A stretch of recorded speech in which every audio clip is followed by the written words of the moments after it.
Maggo-grocery kami.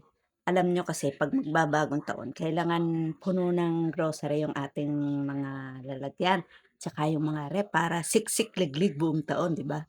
Kaya ito, samantalahin na natin ng libreng grocery, hindi naman kasi ako magbabayad, eh. Pero konti lang yung kukuhanin natin, baka naman magulat yung aking tagapagbayad, eh, 'no? Kaya konti-konti lang.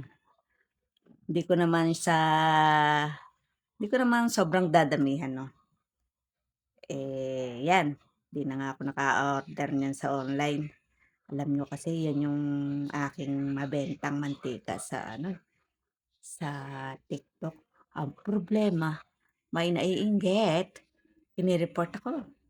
Oh, 'di ba? Mga inggitera talaga, eh, 'no? Dapat hanggang ngayon kumikita pa ako dun, eh. Basura yung mga gano'n 'no, 'di lang makabente isusumbong ka, ire-report ka.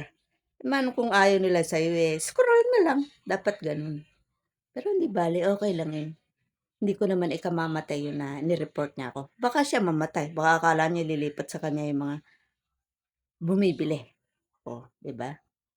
Eh, ang tao naman, eh, kung gustong bumili o ayaw, eh, hindi mo mapipilit, gano'n yun.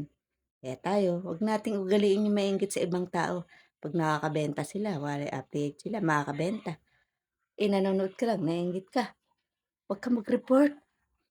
Gumawa ka ng paraan para makabenta ka, para maakit mo yung mga tao para makabenta ka. Hindi yung magre-report ka, walang kuwenta yun, hindi mo ikayayaman yun. Kaya okey lang naman yun, hindi naman ako masyadong apektado ro'n. Hindi naman ako mamamatay sa gutom, 'di ba?